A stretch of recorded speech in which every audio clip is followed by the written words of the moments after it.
teman-teman sekalian. Ya, terima kasih atas kehadirannya pada webinar Kulat pada pagi hari ini, di mana untuk topik pada pagi hari ini tentunya tidak kalah menarik ya, tentang arti pemeriksaan di dimer, di mana seperti yang kita ketahui, di dimer ini banyak sekali ya faktor-faktor yang dapat mempengaruhi gitu. Kemudian juga sangat sering sekali ada yang konsultasi mengenai hasil nih atau Prof terutama. Nah, jadi di pagi hari ini akan dijelaskan kembali oleh Prof gitu basic-basic mengenai pemeriksaan di dimer serta nanti interpretasinya seperti apa serta faktor-faktor yang dapat mempengaruhi pemeriksaan di dimer ini. Untuk Bapak Ibu sekalian, nanti jika ada pertanyaan, tentunya akan kami sediakan waktu tanya jawab itu sekitar 30 menit ya Prof ya. Jadi Ya, semoga nanti kalau teman-teman sudah ada pertanyaan sudah bisa dipersiapkan dan bisa raise hand atau nanti yang malu-malu mungkin langsung di kolom Q&A. Baik, Prof, silakan. tanpa memperpanjang lagi waktunya, saya persilakan Prof untuk memaparkan materi mengenai dimer. Untuk waktunya 30 menit, kalau lebih juga tidak apa-apa, Prof, gitu. Mungkin karena banyak sekali yang mempengaruhi faktor di dimer ini ya, Prof, ya. Jadi Ya, kami persilakan waktu dan tempat, saya persilakan. Silakan, Prof Rahayu. ya. Terima kasih, Mbak Bena. Selamat pagi kepada semua peserta ya. Jadi pada pagi ini kita sama-sama akan mendiskusikan tentang D-dimer ya. Ini adalah pemeriksaan yang menjadi populer sejak sejak COVID ya. Jadi saya ingin menyampaikan tentang D-dimer dan nanti silahkan kalau ada yang ingin ditanyakan kita diskusikan sama-sama ya. Jadi saya akan share screen ya, Bena ya. Baik, silakan, Prof. Mm-mm. Ya, apakah sudah kelihatan? Sudah, Prof? Sudah ya. Ya, Ya udah. silakan, Prof. Ya, eh, aduh, ini suka macet gini nih kalau mau start aja. Nah, udah ya. Jadi kita bicarakan apa itu D-dimer ya, kemudian bagaimana penggunaannya dan bagaimana kita bisa menginterpretasi. Seringkali orang bertanya apakah bisa berubah dan kemudian faktor-faktor yang mempengaruhi kadar D-dimer. Nah, jadi sebenarnya D-dimer itu adalah hasil pemecahan fibrin. Fibrin itu bekuan ya, bekuan darah ya, fibrin oleh plasmin. Plasmin ini adalah suatu enzim yang bisa memecah fibrin. Dalam proses ini disebut sebagai fibrinolisis, ya, penghancuran fibrin ya. Nah, kalau kita periksa di dimer, kita ambil darah, di dalam bahannya itu dalam plasma, itu di dimer itu bukan merupakan satu hal yang homogen yang semuanya sama gitu. Tapi ternyata dia adalah campuran yang heterogen. Jadi ukurannya itu bervariasi, komposisinya juga tidak sama ya. Nanti ada gambarnya. Nah, sebenarnya struktur yang paling dasar itu berat molekulnya cuma kecil, sekitar 180 kilodalton, terdiri dari dua molekul domain T. Karena dua namanya dimer atau dimer ya. Eh, karena di dimer ini berasal dari fibrin yang dipecah plasmin, maka dia dapat dipakai sebagai marker atau petanda adanya pembentukan fibrin, aktivasi koagulasi ya. Aktivasi sistem koagulasi kan menghasilkan fibrin yang kemudian dipecah oleh plasmin dalam proses fibrinolisis. Jadi kalau kita mendapatkan peningkatan di dimer, berarti sudah ada pembentukan fibrin dan yang dipecah oleh plasmin. Nah, di dimer ini tidak selamanya ada di dalam darah atau plasma kita. Dia akan dibersihkan melalui ginjal dan juga melalui sel-sel sistem retikuloendotel, baik di hati maupun di limpa. Nah, waktu paruh itu adalah waktu yang dibutuhkan untuk mencapai kadarnya tinggal separuh. Itu kira-kira 8-13 jam. Jadi kalau tidak ada pembentukan di dimer, tidak ada pembentukan fibrin baru, tidak ada proses fibrinolisis, maka di dimer itu tinggal separuh. Kalau sekitar ini, ya sekitar setengah hari lah, 12 jam gitu ya. Nah, nanti seterusnya akan tinggal separuh-separuh lagi sehingga dia lama-lama akan eh, berkurang kadarnya. Nah, ini di gambar ini saya ingin mengingatkan kembali ya teman-teman semua, apa itu proses koagulasi. Ini yang sebelah sebelah kiri ya, proses koagulasi itu ada jalur intrinsik, ada jalur ekstrinsik ya. Dan kedua jalur itu kemudian bergabung menjadi jalur bersama dan hasil akhirnya adalah pembentukan fibrin. Fibrin itu berasal dari fibrinogen. Mula-mula dia sifatnya masih soluble, artinya terlarut ya. Tapi kemudian oleh peran dari faktor 13 aktif dia menjadi insoluble, menjadi tidak larut. Jadi seperti gel, fibrin itu seperti gel ya, yang akan menghentikan perdarahan ya, membentuk memperkuat sumbat sumbat trombosit. Nah, fibrin yang seperti gel ini dia tidak selamanya ada terus, tapi dia akan dihancurkan oleh suatu proses yang namanya fibrinolisis nih sebelah kanan sini. Dan proses ini yang menghancurkan itu adalah plasmin. Tetapi di dalam darah kita itu tidak ada plasmin, adanya adalah prekursornya, disebut plasminogen. Plasminogen itu akan berada di dalam pada permukaan fibrin, tapi masih ada juga yang terlarut. Jadi tidak semuanya nempel ke fibrin, masih ada yang masih larut ya. Nah, plasminogen yang pada permukaan fibrin maupun yang terlarut itu akan diaktifkan oleh aktivator, yaitu tisu plasminogen aktivator atau yang urokinase ini, urokinase plasminogen aktivator, ya. Nah, kemudian berubah menjadi plasminogen, diaktifkan menjadi plasmin, baik yang berada pada permukaan fibrin maupun yang terlarut. Tetapi yang terlarut ini kemungkinan dia akan dinetralkan oleh antiplasmin. Jadi di dalam sistem hemostasis itu selalu ada keseimbangan ya. Kalau ada plasmin, kalau ini tidak dinetralkan ini berbahaya. Dia bisa menghancurkan bermacam-macam protein. Jadi dia punya penghambat yaitu antiplasmin. Kalau yang ada permukaan fibrin, dia akan plasminnya menghancurkan fibrin dan hasilnya adalah fibrin degradation product ya, produk penghancuran fibrin, termasuk di dalamnya adalah D-dimer. Ya. Nah, ini gambar secara skematis ya.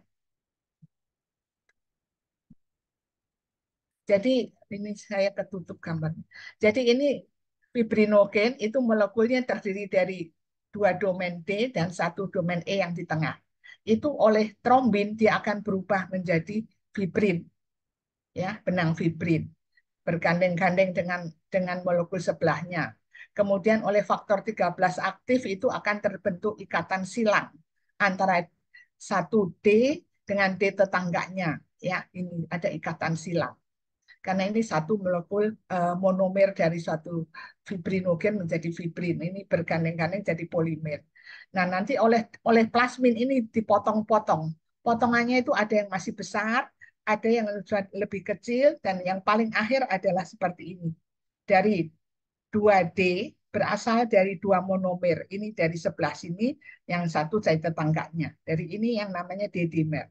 Tapi kalau kita melakukan pemeriksaan di laboratorium untuk mengetahui D-dimer itu ya kadarnya, yang diperiksa bukan hanya ini, tapi yang ada molekul ini. Misalnya yang lebih besar, ada yang lebih besar lagi. Jadi itu yang ada komponen ini dia akan memberi hasil positif, ya.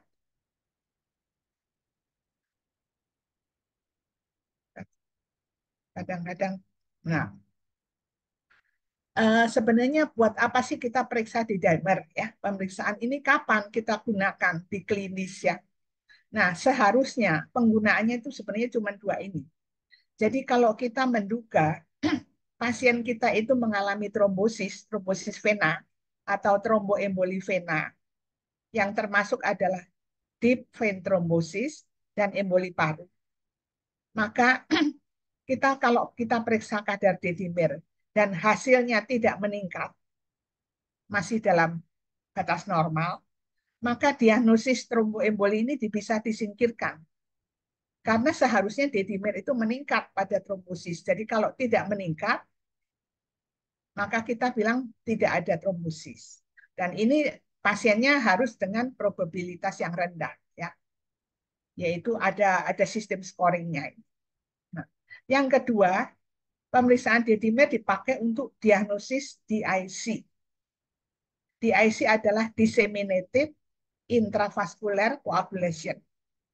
Adanya koagulasi pada berbagai pembuluh darah ya secara diseminasi. Dan ini pemakaian D-dimer ini menurut suatu scoring system yang dibuat oleh International Society on Thrombosis and Hemostasis. Bagaimana kita membuat diagnosis trombosis vena ya, venous thromboembolism ya. Bagaimana? Pertama kita harus menentukan dulu dia probabilitas klinisnya itu bagaimana pasien itu.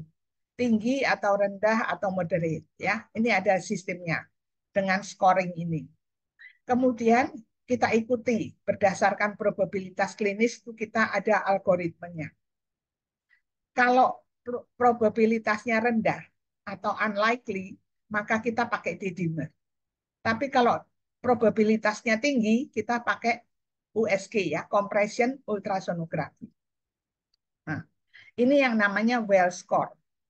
Jadi ini suatu sistem scoring ya. Ada dua macam, ini yang original, ini yang simplified. Ini kita lihat pasien itu ada cancer apa tidak. Apakah dia sedang mendapat terapi cancer? Kalau ada, poinnya 1. Apakah dia lumpuh, paralisis, atau dia itu imobilisasi yang nggak bisa jalan ya? Itu 1. Apakah dia tirah baring? Kalau barusan dioperasi gitu ya, tirah baring lebih dari 3 hari, atau masih baru belum lama dioperasi, masih dalam kurang dari 4 minggu, maka ini skor 1. Kalau dia ada nyeri pada penekanan dalam vena, dia juga 1. Ada udem, pembengkakan, 1. Kalau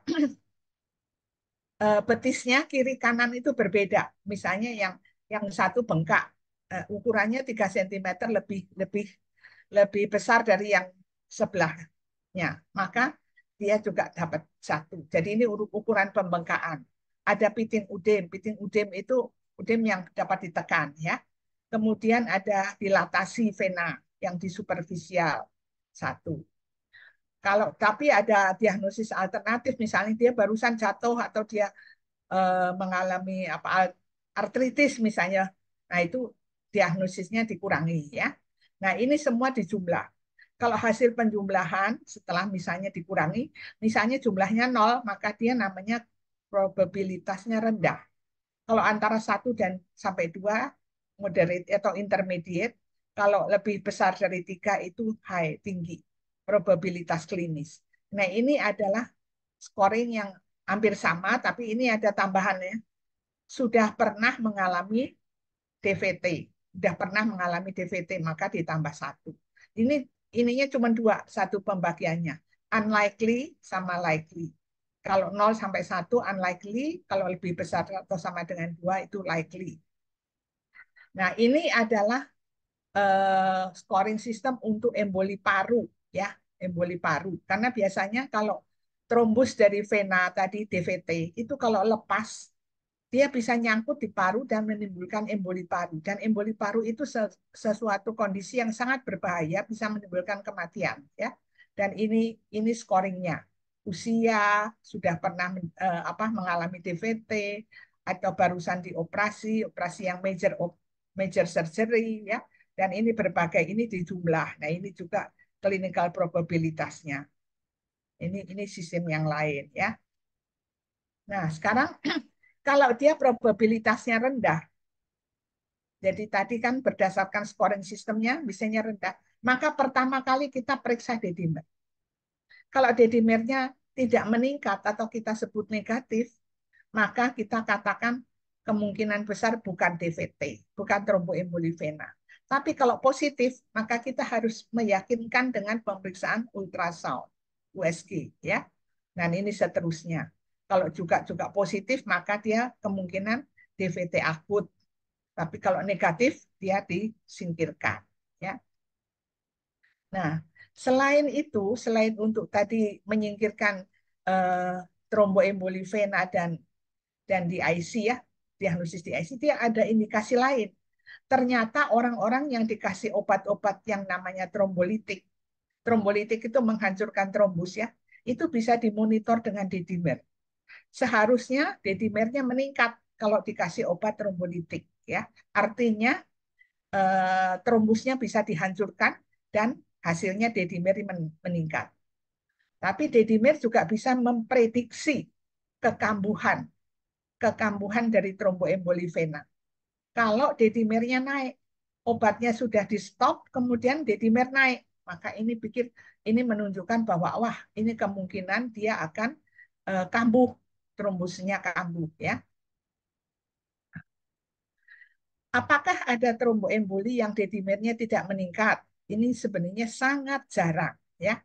Kondisi ini sangat jarang. Nah, ini bisa terjadi kalau trombusnya itu sudah lama, lebih dari 2 minggu ya, lebih dari 14 hari. Jadi trombus yang sudah lama, sudah tua itu kurang bisa dipecah oleh plasmin karena dia sudah mengalami perubahan ya jaringannya. Kemudian apabila pasien itu aktivitas fibrinosisnya rendah, mungkin dia banyak penghambatnya ya, sehingga tidak bisa menghancurkan plasminnya tidak cukup untuk menghancurkan trombus. Atau pasiennya itu sudah dikasih obat antikoagulan ya, bisa heparin, bisa antikoagulan oral. Jadi pembentukan trombusnya sudah dihambat, jadi tidak terjadi peningkatan dedimer ya. Jadi ini kondisi ini jarang tapi bisa terjadi. Nah, ini sekarang kalau untuk DIC, over tuh yang jelas, DIC yang jelas ya, yang nyata ya. Nah, pertama kali kita mesti melakukan risk assessment. Apakah pasien itu punya nggak kelainan atau gangguan yang dikaitkan dengan terjadinya DIC? Kalau ada, maka kita lanjutkan. Kalau tidak ada, tidak usah. Karena ada banyak kondisi yang dihubungkan dengan DIC. Misalnya saja sepsis ya, atau dia kehamilan yang dengan komplikasi itu solusio plasenta, atau orang digigit ular itu bisa mengalami DIC. Luka bakar juga bisa mengalami DIC. Nah, kalau memang ada kondisi-kondisi itu, maka kita lanjutkan. Kita meminta pemeriksaan laboratorium, kemudian hasilnya kita nilai scoring. Jumlah trombosit, kalau jumlah trombositnya lebih dari 100.000, nilai 0. Kalau rendah, nilainya lebih tinggi ya, kurang dari 50.000, 2. Kurang dari 100. Kemudian fibrin related marker ini adalah dedimer ya. Kalau dedimernya tinggi, tidak meningkat, nilai 0. Kalau meningkatnya sedikit, 2. Kalau meningkatnya sangat tinggi, maka kita kasih nilai 3. Kemudian prothrombin time, waktu prothrombin. Kalau dia memanjangnya kurang dari 3 detik 0, 3 sampai 6 detik 1. Kalau sangat panjang lebih dari 6 detik 2. Kemudian kadar fibrinogen lebih besar dari 1 gram per liter ya 0. Kalau kurang dari 1 gram artinya kan turun, dia dikasih nilai 1. Kemudian scoring ini semua dijumlah. Kalau lebih besar atau sama dengan 5, maka kita bisa mengatakan dia memang betul over DIC. Tapi kalau kurang dari 5, non over DIC ya. Jadi pemeriksaan dedimer di sini membantu ya untuk menentukan adanya DIC. Nah, eh, selain tromboembolivena dan DIC, ternyata peningkatan di dimer itu dijumpai pada banyak sekali kondisi ya. Misalnya pada infark miokard, pada peradangan termasuk infeksi ya, pada sepsis. Sepsis ini kan eh, yang infeksi yang berat biasanya menimbulkan sepsis ya. Kemudian pada keganasan, berbagai jenis kanker itu disertai dengan peningkatan dedimer.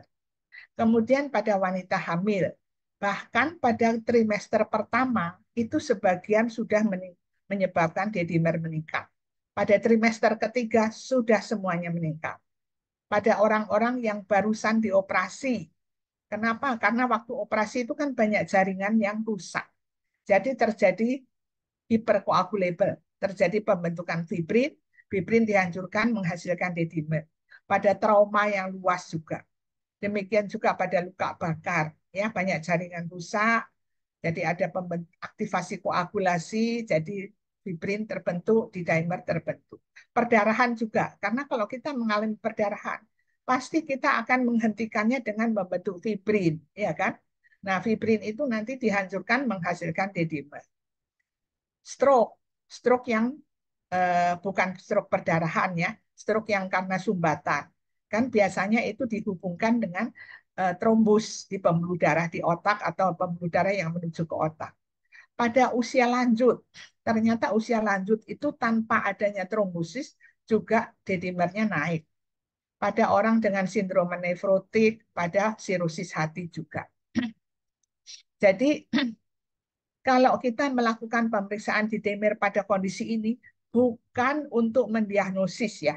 Jadi kita tidak mendiagnosis oh stroke D-dimer. Diperiksa, ya diperiksa tapi bukan untuk diagnosis. D-dimer itu di situ hanya menyatakan oh ada peningkatan, tapi diagnosisnya bukan dari D-dimer, dia kan dengan CT scan. Kemudian pada apa ya? Kanker juga bukan kita mendiagnosis kanker dengan D-dimer, tapi dengan peningkatan D-dimer itu berperan pada terjadinya kanker, juga kanker itu progresivitasnya ya, pada sepsis juga ya. Jadi bukan untuk mendiagnosis, tapi kita menjumpai peningkatan D-dimer pada berbagai kondisi ini. Nah, misalnya pada infark miokard.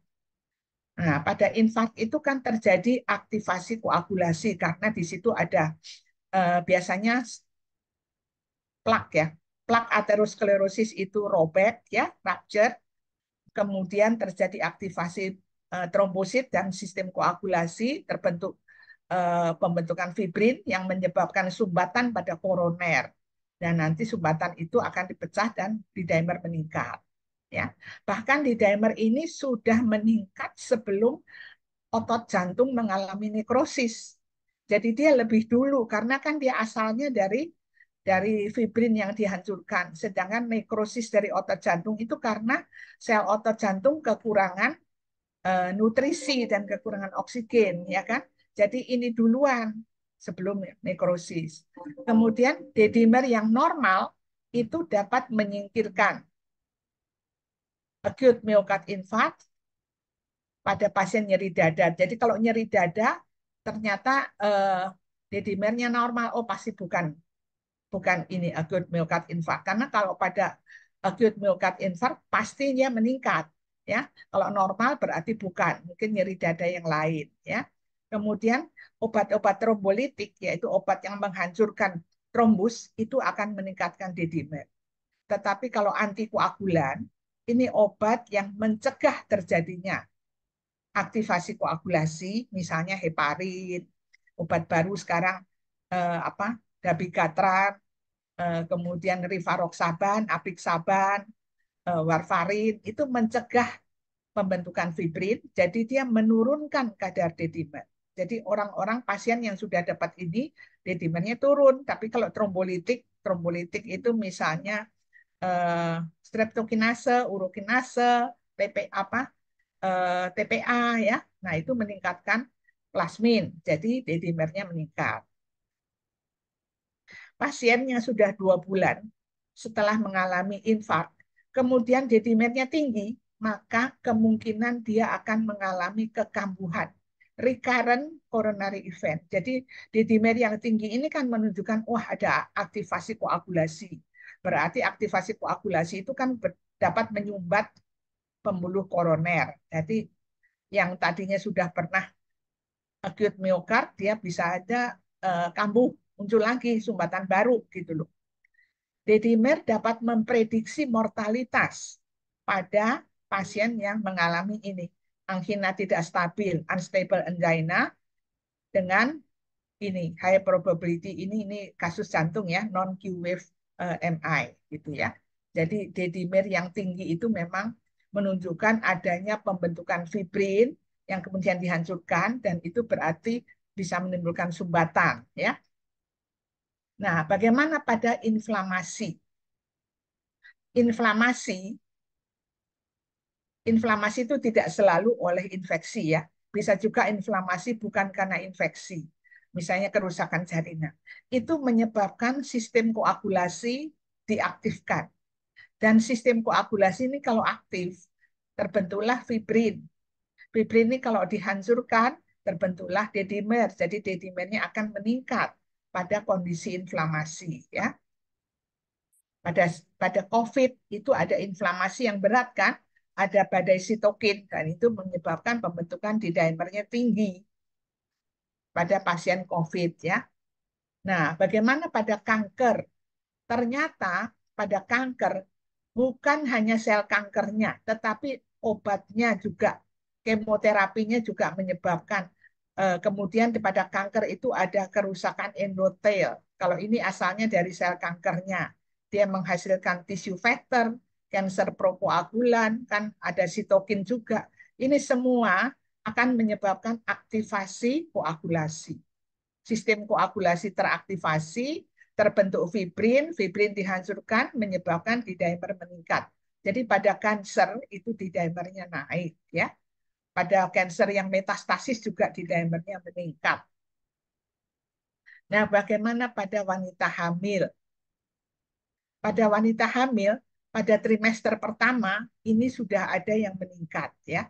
Ini dulu penelitian saya sama murid saya, dan ini penelitian di luar negeri, memang berbeda ya, ada yang sampai 50% ini klien dengan imunoturbidimetri. Ini Innovans ini juga imunoturbidimetri ya, prinsip pemeriksaannya meningkat juga.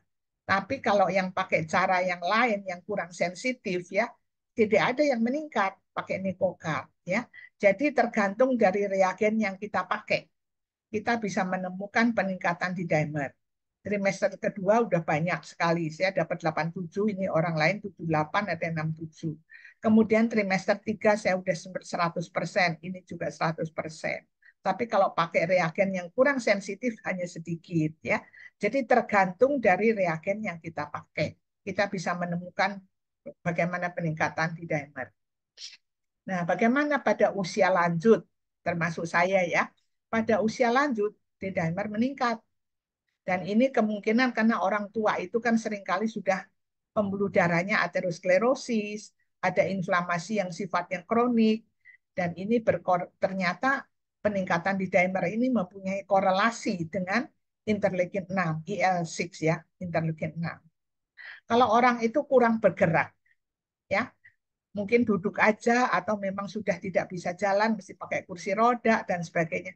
Dan itu di dimernya akan lebih tinggi karena kalau orang kurang kurang bergerak itu kan mengalami stasis aliran darahnya. Jadi mudah mengalami aktivasi koagulasi dan menyebabkan di dimer naik. Nah, karena usia lanjut ini, maka batasan itu disesuaikan. Di atas usia 50 tahun, kita menentukan cut off-nya itu umur dikali 10. Kan biasanya kita pakai 500 kan. Nah, kalau di atas 50, misalnya usia 60, maka umurnya 60. 60 kali 10 jadi 600. Kalau umurnya 76, ya 76 kali 10, 760. Gitu ya. Jadi batasnya itu berbeda kalau umurnya lebih tua. Bukan 500 lagi. Ya. Nah, dengan memakai ini, age adjusted ini, maka pemeriksaan ini spesifisitas di dimer untuk menyingkirkan tromboemboli ini lebih lebih bagus. Kalau kita pakainya 500 ya ya kurang bagus ya. Kita mesti mengingat usianya berapa pasiennya itu ya. Batasnya beda. Nah, ini pada sepsis mirip-mirip dengan tadi inflamasi ya. Karena pada sepsis itu kan ada sitokin yang namanya sitokin proinflamasi ya. Eh, TNF alfa, interleukin 6 dan sebagainya. Dan itu kenapa terjadi peningkatan di dimer? Ternyata dia menyebabkan ekspresi dari tissue factor. Tissue factor ini adalah yang akan memulai jalur ekstrinsik koagulasi. Ya. Jadi jalur ekstrinsik dirangsang. Kemudian sitokin ini juga menyebabkan supresi inhibitor. Nah, yang termasuk inhibitor itu misalnya antitrombin, protein C, protein S, ya. Ini dihambat. Jadi koagulasinya dirangsang, inhibitornya dihambat. Jadi lebih mudah terbentuk fibrin kan. Nah, selain itu Sitokin ini juga meningkatkan PAI1. Ini adalah suatu penghambat fibrinolisis. Jadi sistem fibrinolisisnya dihambat. Jadi sudah mudah terbentuk fibrin, fibrinnya tidak mudah hancur, tapi tetap peningkatan di dimer ya, karena ininya banyak. Walaupun ini yang menurun, tetap dia masih tinggi. Nah, bagaimana pada orang-orang atau pasien yang sudah mengalami operasi? Ternyata ini tergantung dari jenis operasi. Nah, biasanya sesudah operasi, D-dimer itu naik sampai hari ke-7 pasca operasi. Jadi kalau diperiksa tiap hari, hari ke-7 paling tinggi. Nah, operasi yang kita sebut tipe 1 itu tidak membuka rongga perut. Rongga abdomennya tidak dibuka operasinya ya. D-dimernya meningkat, tapi ternyata tidak sampai lebih tinggi dari batas atas. Walaupun naiknya nggak terlalu tinggi. Nah, kalau tipe 2, ini dinding perutnya dibuka, jadi ususnya dioperasi, mungkin ya, pokoknya di dalam perut, maka D-dimer meningkat sampai sekitar ini. Ini kan 3 kali ya, 3 kali batas atas. Dan kembali normal pada hari ke-25. Tadi puncaknya hari ke-7, kembali 25. Nah, kalau operasinya yang lebih berat lagi namanya retroperitoneal atau operasi lever, maka puncaknya lebih tinggi. Ini cuma 3 kali, kalau di sini 8 kali. Dan kembali normalnya itu lama, sampai sebulan lebih ya. Jadi ini hasil penelitian ya. Jadi ya tergantung kita ya, operasinya mungkin berbeda, tapi ini hasil penelitian dari peneliti ini, tergantung dari jenis operasi. Operasi yang ringan, yang tidak membuka rongga perut, ternyata naik tapi nggak tinggi. Mungkin operasi yang cuma di mana ya, membuang kutil atau apa gitu ya, yang ringan nggak apa-apa. Tapi kalau operasi yang makin berat, yang tinggi. Nah ini pada penyakit hati. Ternyata pada penyakit hati itu tergantung dari beratnya penyakit hati. Ini childhood ini adalah tergantung beratnya. Kalau A itu ringan, B sedang, C ini yang paling berat. Di dimer makin makin berat, dia makin tinggi ini. Ya, ini 3,26 ini yang batasnya 0,5 ya. Jadi ini berapa kali? 6 kali. Ini udah 11 kali. Ini udah berapa ini? Lebih dari 0,5, jadi udah hampir 14 kali ya. Fibrinogennya ternyata makin berat, makin turun fibrinogen. Karena fibrinogen kan dibentuk di hati. Jadi kalau hatinya makin berat, dia pembentukan juga terganggu. Selain itu fibrinogen ini kan yang apa? Yang dipakai untuk membentuk fibrin ya. Dan selain itu juga dia dapat dipecah oleh fibrinolisis. Jadi makin berat penyakit hati makin rendah. Protrombin time, waktu protrombin. Kalau cair A ini baru 16, mungkin malu memanjang sedikit. Makin berat makin panjang. Karena apa? Karena faktor koagulasi itu semua dibentuknya di hati. Jadi kalau makin berat penyakit hati, ya makin faktor koagulasinya makin rendah, maka protrombin time-nya makin panjang. Bilirubin juga ini, ternyata bilirubinnya yang ini masih 1 ya, ya meningkat sedikit ya. Ini udah lebih banyak. Ini sampai tinggi sekali ya. Albuminnya sebaliknya, albumin makin berat makin rendah. Karena albumin kan disintesis di hati. Kalau penyakit hatinya berat, dia makin rendah. Jadi, D-dimer meningkat sesuai dengan beratnya penyakit hati. Makin berat, makin tinggi peningkatan D-dimer. Dan ini disebabkan TPA ini ya, TPA-nya naik, TPA-nya tidak bisa dibersihkan oleh hati, jadi fibrinolisis meningkat. Ya, ini penelitian dari Danunjaya. Ya,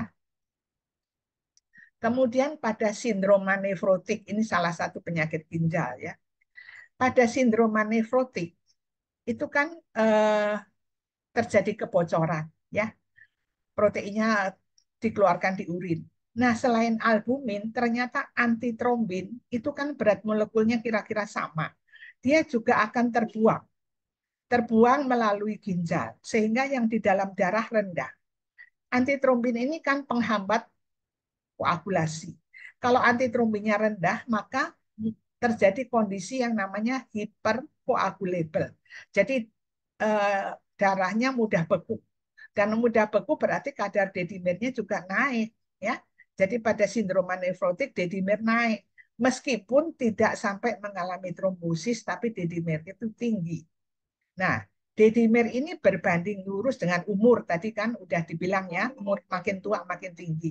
Protein kreatinin rasio. Jadi makin berat kebocorannya, dia makin tinggi. Berbanding terbalik dengan albumin serum.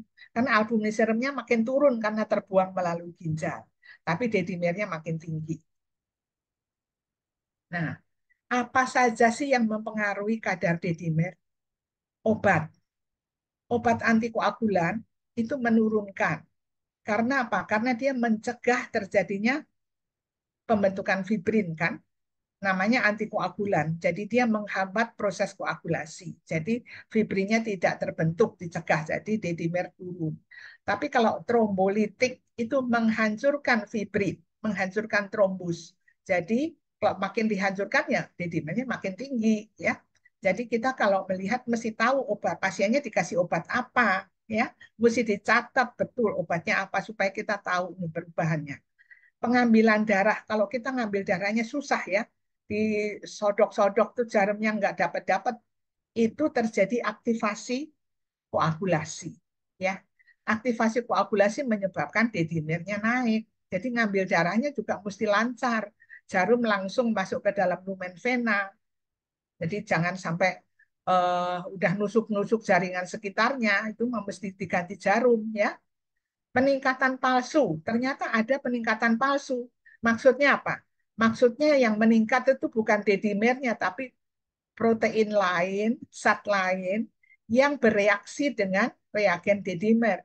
Jadi peningkatannya palsu, bukan dedimer yang meningkat, tapi ada substansi atau zat lain yang seolah-olah seperti dedimer dan menyebabkan bereaksi dan menimbulkan peningkatan, ya peningkatan palsu. Ini bisa pasien yang punya RA faktor, rheumatoid faktor, atau pasien yang punya paraproteinemi. Ini misalnya mieloma ya, kan ada protein-protein yang kita sebut M protein. Nah, itu juga bereaksi dengan reagen dedimer.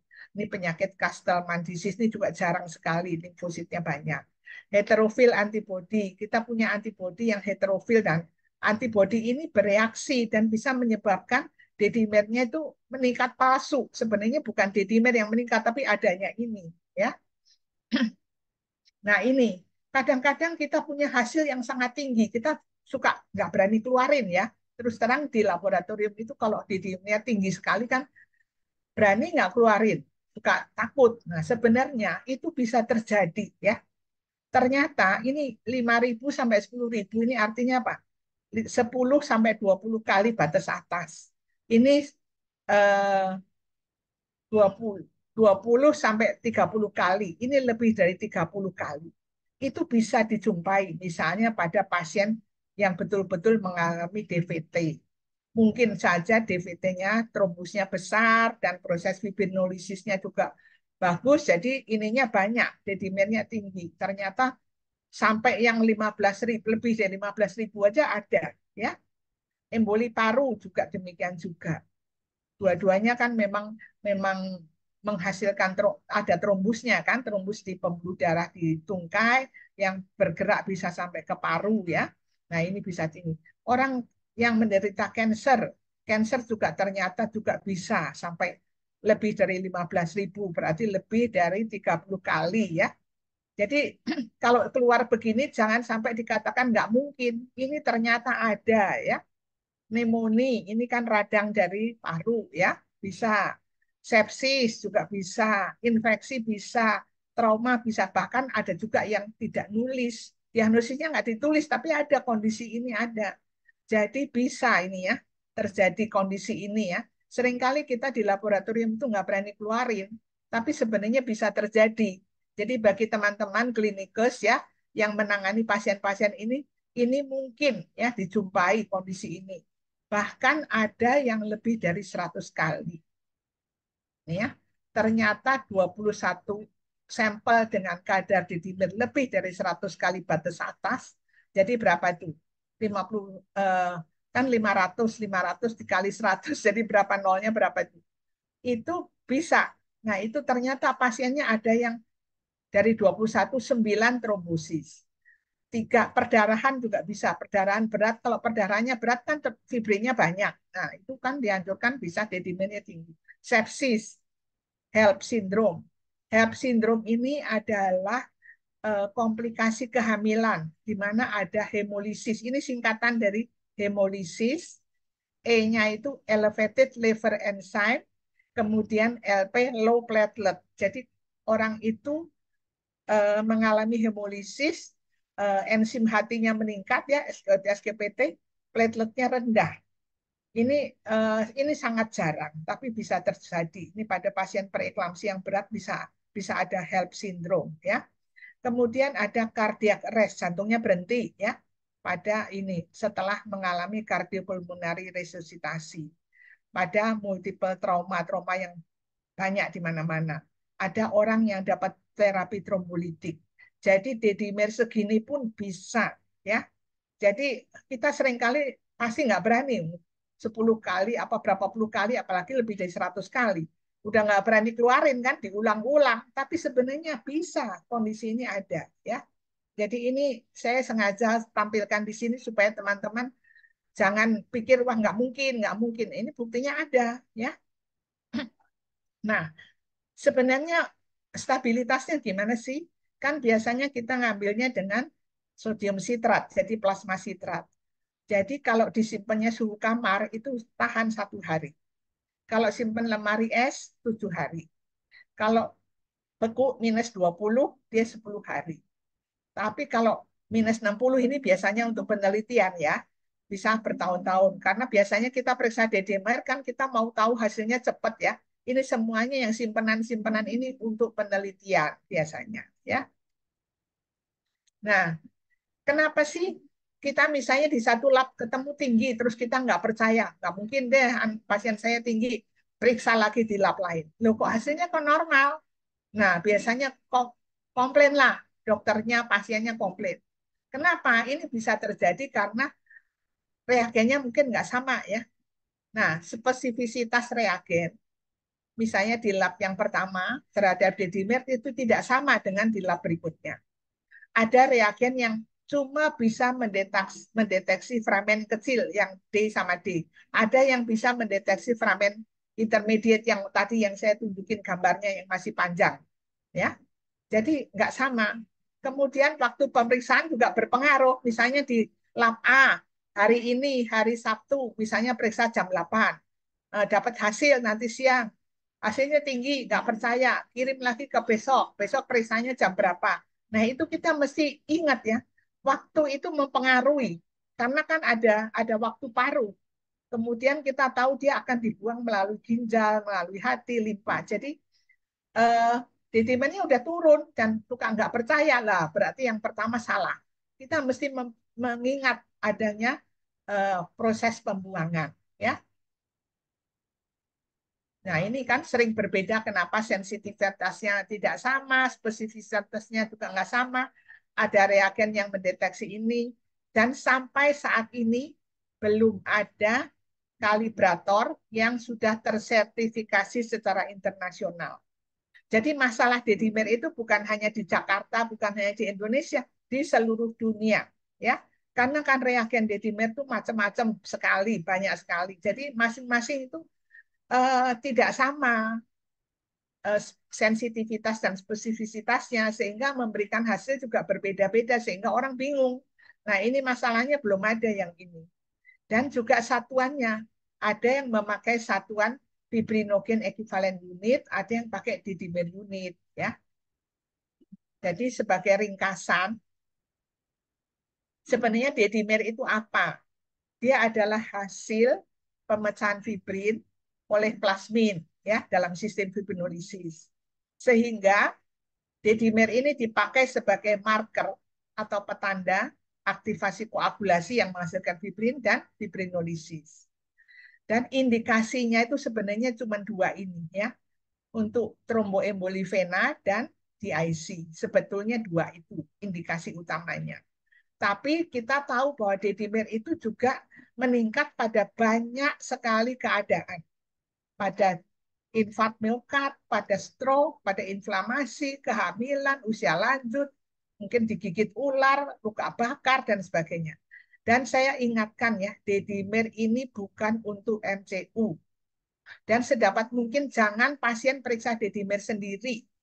Pasien tidak bisa mendiagnosis ya, dia nggak tahu kondisinya. Jadi yang boleh periksa adalah dokter yang tahu kondisi klinis dan dokter itu tahu bahwa dedimer bisa meningkat pada banyak kondisi. Ya. Hasil pemeriksaan antar lab bisa berbeda. Kemudian obat mempengaruhi, antikoagulan menurunkan, trombolitik meningkatkan. Dan masih ada peningkatan palsu. Nah, ini yang memang susah ya. Karena kadang-kadang, oh pasiennya ternyata punya RA faktor, punya paraprotein, punya heterofil antibody. Jadi kan menyebabkan peningkatan palsu. Nah, ini yang susah. Jadi itu yang saya bisa sampaikan. Semoga apa yang saya sampaikan itu bermanfaat, tapi terbuka kesempatan untuk diskusi. Jadi kalau ada yang masih kurang jelas atau ada yang ingin ditanyakan, silahkan. Saya akan mencoba menjawab semampu saya. Kalau saya tidak bisa, saya akan sampaikan tidak bisa, tapi saya akan mencari jawabannya nanti. Silahkan. Ini di Baik, Q&A ada ya, Mbak Ana? iya sudah ada Prof. Ada 4 Eh, pertanyaan, sama ada pertanyaan-pertanyaan titipan juga, Prof, ke Bena langsung ya ternyata. ini, Tapi saya mungkin boleh dari Q&A dulu ya, Prof, ya, ya. dari Pak Wahid.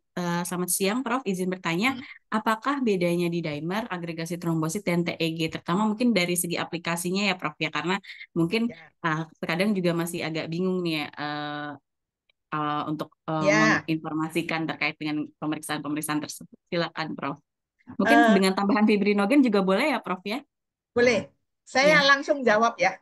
iya silahkan, Prof. Eh, mohon maaf ini eh, yang nanya ini Ibu Rizka, laki atau perempuan? Perempuan ya, Laki-laki. laki-laki. Iya, Apakah ini dokter ataukah tenaga eh, apa ya, teknisi lab? teknisi Boleh? lab, Prof. Sepertinya. Oh, Iya, teknisi lab. iya. Ya, udah. Dari lab, Prof.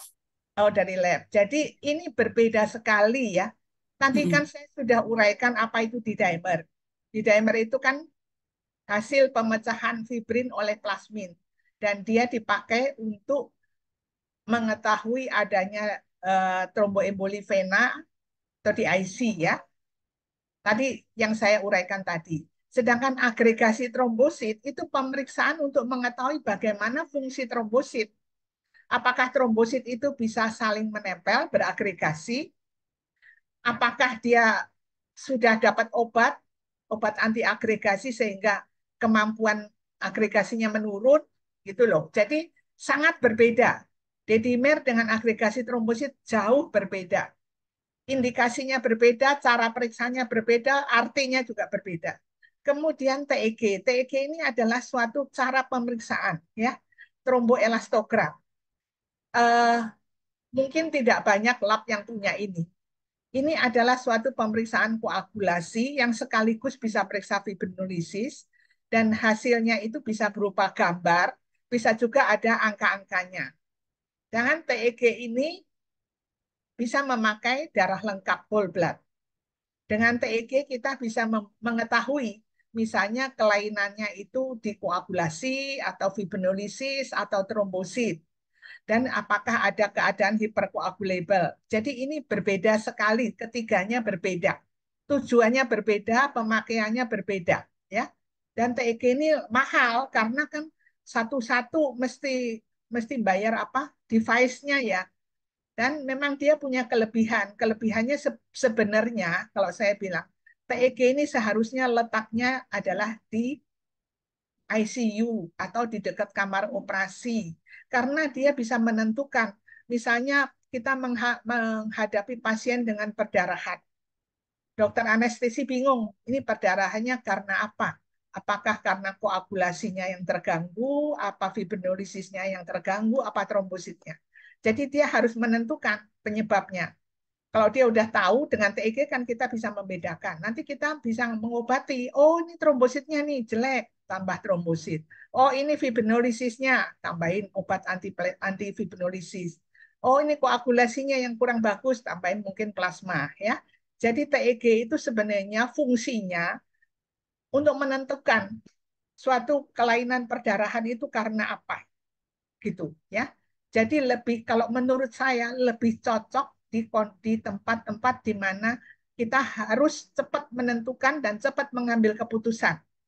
Kalau di laboratorium kita mesti daftar dulu, mesti dibikinin ini itu memakan waktu dan memeriksanya kan, oh periksa fibrinogen, periksa dedimer, periksa agregasi lama. Tapi kalau dengan TEG kita langsung, oh ini kelainannya trombosit, kelainannya ini cepat.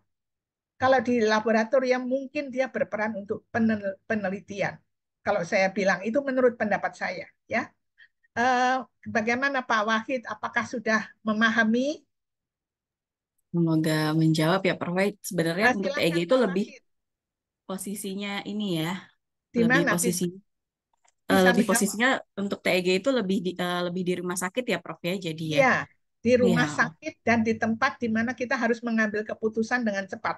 Jadi kalau ada oke. bleeding, bleedingnya kenapa ini? Bleeding kan bisa macam-macam. Apakah eh, faktor pembekuannya, ataukah trombositnya, ataukah sistem fibrinolisisnya gitu. Jadi kita menentukan sehingga terapinya, treatmentnya itu tepat, nggak salah. Ya, Oke, Eh, mungkin karena ada beberapa dokter mungkin Prof yang ke Pak Wahid terus kenapa nggak bisa periksa TEG mungkin seperti itu, Prof. ya, TEG itu ya ada juga laboratorium yang punya. Tentunya Oh, ya mau periksa di lab juga boleh, tapi ya itu sebenarnya kalau saya bilang kalau di lab kita kan biasanya darah sentrifuge dulu, pakai plasmanya, periksa PT, APTT, fibrinogen, macam-macam. Tapi kalau TEG itu sekaligus, hmm. sekaligus langsung bisa tahu penyebabnya abnormal itu di bagian mana gitu. Itu Tapi lebih mahal ya, Prof ya. mahal karena dia satu pasien punya device satu wadahnya sendiri ya. Saya Oke. pengen tanya Pak Wahid apa sudah bisa menerima jawaban saya? Pak Wahid mungkin bisa di chat ya. Mungkin sudah oke, sudah Udah. jelas. Kalau sudah saya bicara dengan yang lain. Ini dengan Siap. yang berikutnya tidak ada Iya. namanya. Selamat siang, ingin nilai dedimer pada kondisi seperti kanker. Susah ini kalau dibilang cut off itu tidak Iya. ada cut off yang bilang tertentu kondisi tersebut. Jadi jawaban saya tidak bisa ya menjawab Mm-mm. bahwa kanker mesti sekian, nggak tentu. Kondisi Oke. kanker. Jadi dedimer itu pada kanker dia bisa menyatakan bahwa kanker mau nyebar, penyebaran juga dedimernya naik ya. Kemudian kanker yang diobati dengan kemoterapi, dedimernya naik juga. Jadi memang pada kanker ini dedimer memang memang sangat ini ya. Bahkan ada juga begini. Kita tahu kok ada pasien dedimernya naik, padahal kok nggak ada kondisi yang kita anggap bisa menyebabkan, misalnya tidak ada trombosis, tidak ada DIC, tidak ada stroke, tidak ada sakit jantung. Wah, kalau semua kondisi yang menyebabkan peningkatan itu tidak ketemu, pokoknya pasiennya kayaknya nggak ada apa-apa, maka kita harus mencurigai dia punya kanker. Dan itu harus kita cari. Jangan-jangan ada kanker nih di dalam perut atau di mana yang belum muncul gejalanya. Karena kan kanker itu biasanya gejalanya itu terlambat, ya. Jadi pada saat awal tahu-tahu dia dedimer udah naik tapi gejala kankernya belum kelihatan. Itu bisa. Nah, Oh, jadi. inflamasi Mm-mm. tadi sudah saya sampaikan memang tidak ada cut off-nya. Makanya saya bilang kita tidak bisa mendiagnosis inflamasi dari D-dimer, ya. Jadi bukan bukan untuk mendiagnosis ya. Ya, tadi infark saya juga sudah sampaikan, tapi tidak ada cut off-nya. Ya, semuanya tidak menyebutkan cut off-nya sekian. Kalau sekian pasti infark, nggak ada itu nggak ada cara begitu ya. Jadi memang pada infark dedimer meningkat. Kalau kita curiga nyeri dada tapi dedimer nggak meningkat, berarti bukan infark miokard ya. Tuh. Dan dia meningkat lebih dulu sebelum CKMP atau troponin, ya kan itu kan berdasarkan kerusakan otot jantung. Sedangkan dedimer kan trombus, ya. Jadi trombusnya dulu udah dihancurkan melepaskan dedimer, baru trombus itu menyumbat menimbulkan kerusakan dan kemudian nekrosis. Jadi dia lebih awal sebenarnya. Yang ini adalah Prof, yes, ini ada yang raise hand. Prof, mungkin mau kita coba tanyakan dulu apakah mungkin iya boleh. Ini masih ada ya. beberapa yang belum. Apa saya jawab ini dulu ya? Oh Ini iya, boleh, boleh, boleh, Prof. Ya, yang ini ya, Prof, terkait ya, dengan apakah TB paru bisa menyebabkan kadar di dimer sangat tinggi gitu di atas 15.000 karena saya pernah bertemu dengan pasien kronik myeloid leukemia dengan massa paru dan KGB yang biopsi hasilnya TB paru tidak ada keganasan tapi di dimer sangat tinggi sampai bisa, 35.000 infeksi ya, bisa, Prof. Ya? bisa, bisa ya. Jadi leukemi sendiri itu juga bisa menimbulkan peningkatan di dimer ya. Karena ini kan termasuk keganasan darah ya, kronik myeloid leukemi. Kemudian dia ada apa? Ada dengan massa paru dan KGB. KGB-nya ini kan mungkin mungkin kelenjar getah beningnya ini dihubungkan dengan leukeminya, bisa juga dengan TB parunya, ya kan? Bisa kan? Jadi TB paru sendiri mestinya bisa menyebabkan peningkatan di dimer. Kan ada kerusakan jaringan. Kerusakan jaringan dihubungkan dengan peningkatan di dimer. Eh, CML, chronic myeloid leukemia juga bisa. Tapi kalau saya ditanya tentang cut off, nggak tahu ya, karena cut off itu tergantung dari berapa besar trombusnya, berapa besar aktivitas fibromolitiknya, fibrolisisnya. Kan di dimer hasil dari itu. Kalau bekuannya besar, kemudian fibrolisisnya juga bagus, D-dimernya naik ya. Kemudian Oke, apalagi ya? next ini untuk preanalitik dari Fatimah Hanum, Prof. Untuk Oh ya, preanalitik waktu pemutaran sampel, apakah akan berpengaruh besar terhadap hasil? Misal setelah pengambilan sampel lebih dari 1 jam baru disentrifugasi, mengingat kadang petugas sampling home service ke rumah yang jaraknya lumayan jauh. enggak, Boleh, Prof, ternyata preanalitik. tidak. Ya, Oh, jadi oke, jawaban tidak. saya ini tidak. Jadi sebenarnya kondisi apa varian preanalitik itu tidak berpengaruh pada D-dimer. Bahkan beku cair freezing thawing itu pun nggak berpengaruh. Jadi D-dimer ini termasuk pemeriksaan yang apa ya, yang bandel gitu loh. Dia bahkan ada yang pakai sitrat, ada yang pakai heparin, ada yang pakai EDTA. Jadi plasmanya macam-macam, jadi nggak apa-apa. Sentrifugasi kecepatan beda-beda juga nggak berpengaruh ya. Dan dia pengaruhnya lebih ke obat dan yang klinis tadi. Jadi kalau Oke, kondisi klinis dan obat preanalitik, ya, Prof. Yang harus eh, diperhatikan ya, Prof. ya, Ya, dari pasien. Makanya itu untuk klinisnya harus dicatat ya, Prof. Ya, dan pengobatannya juga. Nah, oh, ini ada dari Ibu Hana, mungkin raise hand mau tanya secara live.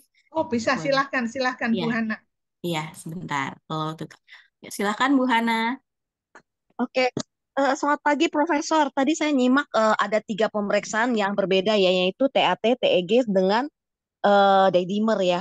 Prof, Ya, kalau dengan orang punya PJK atau hipertensi itu mana yang disarankan? Soalnya saya periksa TAT, awalnya saya tidak periksa, ternyata hiperagregasi, Prof ya. Nah, setelah saya minum obat 80 gram miniaspi ya, Dok. Nah, hmm, itu saya cek lagi setelah 6 bulan, dia sudah normal, dokter. hmm. Apakah boleh ya? Tuh saya minum itu sebenarnya tiap hari, Prof. Ternyata ada bercak-bercak di badan seperti kayak ada pemecahan gitu. Nah, saya saran ke dokter penyakit dalam, boleh nggak itu diminum 2 hari sekali? Ternyata saya udah minum, nah 6 bulan kemudian saya cek lagi, hasilnya sudah normal. Prof, seperti apa? Seperti kayak gitu ya. Kemudian apakah khusus untuk dedimer itu untuk COVID saja? Penyakit yang Ya, lain tidak bisa. Mungkin itu pertanyaan saya, Profesor. ya. Sehat selalu, Profesor. Ya, terima kasih Bu Hana. Bu Hana tadi kan menceritakan Bu Hana itu agregasinya tinggi ya, dikatakan hiper ya. Kemudian Bu Hana minum aspilet ya, atau aspirin pokoknya. Mini aspi, Prof. Ya, itu 80 tujuannya gram. ya, tujuannya menghambat agregasi. Jadi tadi kan permulaan karena hiperagregasi dikasih obat itu. Kemudian Bu Hana bilang ada bercak-bercak perdarahan ya. Kemudian Betul, dokternya, betul, Prof. Tapi tidak keluar, maksudnya dia bercak-bercaknya di kaki dan tangan. Jadi ya kayak bisa, orang biru-biru gitu. ya bisa. Gini, obat yang diminum itu kan kerjanya menghambat agregasi trombosit. memang dia bisa bisa menyebabkan ya mudah mudah memar. Mungkin di dalam perut kita ada perdarahan seringkali ya, tapi kan nggak ketahuan, nggak kelihatan. Bisa itu aspirin itu menyebabkan itu. Nah, karena dia menghambat agregasi. Padahal trombosit itu kan fungsinya kan kalau ada pembuluh darah ada yang bolong atau apa, dia akan menutup. Trombosit itu akan menjaga supaya pembuluh darahnya itu tetap bagus gitu loh. Jangan sampai ada yang bocor gitu loh. Trombosit fungsinya. Makanya kalau kita minum itu ya bisa aja memar-memar, jadi mudah mudah memar. Mungkin mungkin ada perdarahan di lambung, tapi kita nggak tahu ya. Nah, makanya kemudian dua hari sekali ya. Nah, kemudian hubungannya dengan D-dimer ya, Bu Hana ya. Betul, kalau D-dimer itu apakah khusus kalau untuk orang-orang yang COVID, Prof? Jadi Nah, tidak boleh pemeriksaan yang lain atau kayak gitu. Tadi saya udah nyimak, maksudnya banyak juga yang buat ya, pemeriksaan kalau hubungannya dengan penyakit liver seperti kayak gitu ya. gini Bu Hana, sebenarnya D-dimer itu untuk trombosis sama DIC, itu yang indikasi utama. Tapi dia itu ternyata meningkat atau tinggi, misalnya pada COVID. Karena COVID itu kan ada inflamasi yang berat, ada sitokin, badai sitokin itu. Kemudian pada sakit liver, tadi saya bilang pada wanita hamil, pada sakit ginjal, pada sepsis, banyak kondisi yang menyebabkan D-dimer meningkat. Tapi bukan berarti, oh aku kalau sakit itu aku periksa D-dimer. Enggak usah, karena D-dimer bukan untuk diagnosis. Bukan bilang, aku mau periksa D-dimer, mau tahu ada sakit liver apa enggak. Enggak, bukan untuk diagnosis. Ya. Jadi pada orang tua, D-dimer juga tinggi, makanya batasnya beda. Kalau orang lain yang di bawah 50 masih 500, tapi kalau umurnya udah 70, 80 ya batasnya udah beda. Bukan 500 lagi, tapi ya tergantung umur, umur kali 10 gitu loh. Dan jangan sekali-kali memakai D-dimer untuk medical check up. Nanti bingung. Kadang-kadang kan orang bilang, saya mau periksa kolesterol, periksa gula, periksa asam urat, terus tambah D-dimer. Nggak usah, karena nggak tahu. Saya bukannya menghina ya, tapi kan untuk pemeriksaan di dimer itu orang mesti tahu, mesti dokter ya, mesti dokter. Jadi dia tahu, oh kapan di dimer perlu diperiksa. Kalau meningkat artinya apa? Karena kalau semua orang mau periksa sendiri-sendiri nanti dapat hasil bingung. Kemudian pindah lagi ke lab lain. Wah normal, bagus, seneng. Karena dia nggak tahu ya. Jadi pemeriksaan di dimer bukan untuk check up. Jangan sekali-kali orang awam minta di dimer karena dia nggak tahu ya. Kalau hanya periksa kolesterol, periksa gula nggak apa-apa, tapi di dimer nggak boleh karena kita harus tahu benar di dimer itu apa dan pada kondisi apa meningkat, dipengaruhi obat apa gitu loh. Kalau aspirin nggak mempengaruhi di dimer, nggak ya. Yang ibu makan tadi kan mempengaruhi agregasi trombosit, Yang tidak bokep. Ya. dimer. Oke. Terima kasih Profesor, Ya, materinya bagus banget dan lengkap. Sehat selalu, Prof. terima kasih. Mohon maaf ya Bu Hana, saya tadi ngomong Nggak bahwa apa-apa. Nggak apa-apa, tidak. Prof. Saya nyimak materinya juga kamu jelasinnya pelan-pelan bagus kok. Ya, terima kasih. Semoga bisa dipahami. Tapi saya ingatkan sekali lagi ya, jangan sekali-kali orang awam yang nggak tahu apa-apa datang ke laboratorium, saya mau periksa di dimer.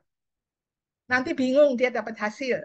Kalau udah bingung dia pindah sana pindah sini. Waduh, itu membingungkan, merepotkan diri sendiri dan membuat dia tambah pusing. Ya, jadi mesti dokter yang minta dan dia jadi tahu untuk apa itu mintanya. Ya, ya udah. Ada lagi yang tanya ini Q&A masih ada. Apa lagi ya? Tadi Ibu Hana udah. Terus ada lagi meningkat karena kesulitan saat sampling. Apakah ada cara membedakan yang benar meningkat kondisi klinis? Oh gini. Ya, ini nggak ditulis namanya ya. Jadi Ibu atau Bapak ini ya, kalau waktu samplingnya susah, jangan dipaksa. Maksudnya jarumnya itu sudah nusuk-nusuk ke kanan ke kiri nggak dapat venanya, nggak ketemu darahnya, gantilah jarum itu. Karena jarum itu, ujung jarum sudah terkontaminasi dengan yang namanya tissue factor. Tissue factor itu akan memulai jalur ekstrinsik koagulasi. Dan itu akan menghasilkan fibrin, fibrin pecah jadi D-dimer. Jadi D-dimernya bisa naik gara-gara kita ngambil darahnya nggak langsung berhasil ya. Jadi pada waktu kita, aduh ini susah nih ngambil darahnya, ganti jarum, tempatnya ganti. Kalau orang yang nggak bisa ya ganti orang yang ngambil, yang jago ngambilnya ya. Itulah jawaban saya itu. Nah, kemudian Ibu Esteria Roslina Huta Barat. Yang tinggi harus ditata laksana dengan antikoagulan bila belum dapat diketahui penyebab peningkatan di dimernya. Begini ya, ini mungkin dokter ya, dokter Esteria Huta Barat. Begini dok, jadi memang di dimer yang tinggi itu seharusnya kita mesti tahu ya penyebabnya apa gitu loh. Karena pada saat kita minta pemeriksaan di dimer, kan kita sudah tahu nih pasien saya ini kayaknya kanker misalnya, atau pasien saya ini kayaknya sepsis gitu loh. Jadi kita kan nggak minta di dimer untuk sembarang penyakit. Orang flu nggak minta di dimer dong, ya. Orang batuk-batuk aja nggak. Tapi kalau dia udah seperti COVID gitu misalnya, demam tinggi, udah inflamasi berat, nah kita baru minta. Nah, memang di dimer yang tinggi memang perlu antikoagulan. Tapi kita harus tahu apa yang menyebabkan dia tinggi. Kalau tingginya karena sepsis ya sepsisnya diobati. Di IC ya di IC-nya diobati ya. Atau dia misalnya karena kehamilan. Nah, kita mesti nanya sama dokter obstinnya, gimana kondisinya? Apakah ini tingginya berkaitan dengan preeklamsi atau tidak? Kalau tingginya memang oh orang hamil tanpa tanpa komplikasi juga naik, ya udah jangan jangan dikit-dikit di ini karena orang hamil itu kan pada waktu melahirkan dia bakal berdarah-darah. Jadi kalau belum apa-apa kita udah kasih antikoagulan, takutnya nanti pada waktu pas melahirkan perdarahannya jadi banyak. Jadi kita mesti lihat kondisi klinis ya, dokter Esther ya. Jadi kita mesti lihat kondisi klinisnya, kenapa dia itu. Memang di dimer yang tinggi sekali itu berarti menunjukkan adanya aktivasi koagulasi, betul. Tapi kita harus tahu underlying-nya itu apa yang menyebabkan dia tinggi, ya. Itu yang pesan saya. Makanya pada COVID, COVID itu kan dulu selalu dikatakan tinggi sehingga orang langsung mesti dikasih heparin ya, low molecular weight heparin ya karena kondisi hipercoagulable itu. Ya, itu mungkin jawaban saya ya. Kemudian apalagi ya? Oh ini udah sampai. Ini Anonymous sama Esteria sama. Apakah masih ada lagi Mbak Bena? Kalau yang di Q&A udah semua saya jawab. Eh, Rasanya udah nggak ada ya? Apakah ada yang biasa lagi? beli Tidak ada suaranya. Ada yang mau langsung bertanya silahkan. Mbak Bena suaranya tidak keluar ya Mbak. Sebentar ya Prof. Ya, Terdengar? ya udah Ya, ketemu. sudah. Oh, sudah terdengar. Oke. Baik, Prof. Ini mungkin ada pertanyaan tambahan ya, Prof, ya, titipan terkait dengan eh, ada terkait dengan nilai range rujukan di dimer. Ada pertanyaan, kalau nilai rujukan di Prodia, apakah memang lebih tinggi dari lab rumah sakit lain gitu? Karena tapi memang untuk range-nya yang di rumah sakit tersebut tidak diberitahukan. Tapi apakah memang ada berbeda-beda ya Prof ya dari tiap reagen? Karena mungkin kalau di jurnal-jurnal 500 nanogram per mili atau 0,5 Ya, ya. sebenarnya sama ya Prof ya ujung-ujungnya. Tergantung satuannya ya, satuan. Hmm. Beda. Sebenarnya begini, tergantung reagen juga. Kan reagen itu biasanya yang bikin reagen dia sudah menentukan nilai rujukan. Jadi kita di sini terus terang kita kayaknya belum ada yang menentukan nilai rujukan di Indonesia ini. Kita pakai yang ada di reagen. Dan tergantung sama pabriknya lah reagennya itu berapa batasnya. Karena itu tidak boleh ini ya Prof ya berbeda-beda ya Prof ya untuk Ya, ininya. mm-mm. Untuk Tergantung reagennya lah. Tidak bisa dibandingkan seperti itu ya, Prof ya. Baik, Prof. Sepertinya pertanyaannya sudah habis, Prof. Untuk ini Oh ya udah. semuanya tadi ya, yang anonimus attendee terakhir ini sama pertanyaannya. Baik, Mm-mm. mungkin sudah ini ya, Prof ya, sudah Ya, selesai. Baik, terima kasih kepada Bapak Ibu serta Prof Rahayu untuk pemaparan materi serta jawaban dari pertanyaannya ya. Tadi sampai ada yang bilang sangat membantu sekali. Sudah jelas ya, sekali ya, Prof ya. Sama saya juga merasa ini jelas sekali gitu. Jadi semoga apa yang diberikan oleh Prof hari ini dapat bermanfaat dan juga membantu Bapak Ibu dokter serta teman-teman sekalian, baik itu yang ada di rumah sakit maupun yang ada di lab, gitu ya.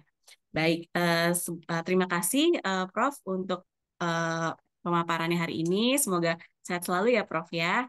Nanti sama-sama. kita mungkin bisa bertemu lagi di materi yang lain untuk pull-up dari Prodia. Ya, terima Baik, kasih ya. untuk Mbak Pena dan juga terima kasih kepada semua peserta ya, karena ya saya harap sih apa yang disampaikan, yang kita diskusikan itu memberi manfaat bagi teman-teman semua ya. Syukurlah kalau bisa memahami, saya juga senang sekali. Jadi terima kasih sekali lagi. Ya, sampai ketemu mungkin di kulap yang akan datang. Ya, Ya, terima kasih Prof. Sehat-sehat ya terima Prof. kasih. Ya, mari Saya Prof. mohon izin ya, Ya, Liv ya. silakan Prof. Ya, Ya, untuk melanjutkan aktivitasnya kembali. Terima kasih, Prof. terima kasih.